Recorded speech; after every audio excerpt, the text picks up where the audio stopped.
নমস্কার, আমি পুরোহিত শ্রী পার্থ মুখার্জি।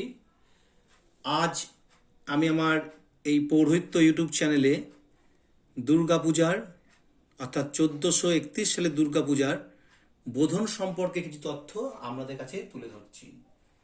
আপনারা জানেন যে 1431 সালের দুর্গাপূজা সময়গুলো এমনভাবে করা হয়েছে, অর্থাৎ যারা পৌরোহিত্য করেন তারা জানেন খুব অসুবিধা করেই পুজো সম্পূর্ণ করতে হবে। তাই আমি আজকে আপনাদের 1431 সালের বোধন কোন দিন হবে, কিভাবে হবে, সেই সম্পর্কে আমি আপনাদের কাছে বলবো। তার আগে বলি, আমার এই ইউটিউব চ্যানেলটি সাবস্ক্রাইব করবেন। তার কারণ হচ্ছে পৌরোহিত্য সম্পর্কে তথ্য আমি আপনাদের কাছে দ্রুত রাখতে পারবো, সেটাই আশা করি। তা চলুন 1431 সালের দুর্গাপূজার বোধন কোন দিন হবে সেইটা আপনাদের কাছে তুলে ধরছি। 1431 সালে 21শে আশ্বিন মঙ্গলবার পঞ্চমী দিবা 7টা 2 পর্যন্ত, অর্থাৎ সকাল 7টা 2 পর্যন্ত পঞ্চমী থাকছে। তারপরে কিন্তু ষষ্ঠী তিথি পড়ে যাচ্ছে। তাহলে ষষ্ঠী তিথি 21শে আশ্বিন মঙ্গলবার 7টা 2 গতে থেকে ষষ্ঠী তিথি পড়ে যাচ্ছে। এইবার দুর্গাপূজা পদ্ধতিতে আপনারা জানেন যে ষষ্ঠীর দিন সায়াহ্নে অর্থাৎ ষষ্ঠীর দিন সন্ধ্যাবেলায় বোধন কর্ম সম্মত, শাস্ত্রসম্মত। তাই 21শে আশ্বিন ষষ্ঠীতে তিথিতেই সন্ধ্যাতে আমরা ষষ্ঠী তিথি পেয়ে যাচ্ছি। তাই সেই দিনই কিন্তু বোধন কার্য হবে। শুধুমাত্র বোধন কাজটাই 21শে আশ্বিন সন্ধ্যাবেলায় ষষ্ঠী তিথিতে বোধন কার্যটি হবে। বোধন কার্যটি কোথায় করতে হবে? বিল্ল বৃক্ষের নিকট। বিল্ল বৃক্ষের নিকটই আপনারা জানেন স্বয়ং ব্রহ্মা বোধন কার্য করেছিলেন। সেই কার্যটি এখন পৌরোহিত্যদের যারা করেন, পুরোহিতদের বোধন কার্যটি বিল্ল বৃক্ষের নিকট করতে হবে। বিল্ল বৃক্ষ যেখানে আছে সেখানে আপনি বোধন করতে পারেন।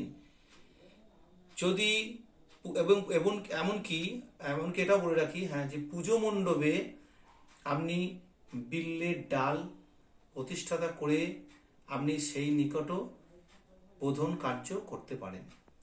এবং প্রচলিত আছে যে বিল্ল বৃক্ষের নিকটে ঘট স্থাপন করে সেইখানে দেবীর বোধন কার্য সম্পন্ন হবে। শুধু 21শে আশ্বিন ষষ্ঠী তিথিতে সন্ধ্যায় শুধুমাত্র বিল্লে বৃক্ষের নিকট বোধন কার্যটি হবে। বাকি কার্য কিন্তু সেই দিন হবে না। শুধু বিল্ল বৃক্ষের নিকট বোধন কার্যই হবে। আর বিল্ল বৃক্ষের নিকট বোধন কার্য হবে, বিল্ল বৃক্ষের ধ্যান হবে, বিল্ল বৃক্ষের পঞ্চপ্রচার বা দশপ্রচারে পূজা হবে। সমস্তটাই বিল্ল বৃক্ষের নিকট হবে। আর দেবীর ধ্যান হবে, দেবীর ধ্যান হবে, দেবীর পূজা হবে, সবকিছু হবে।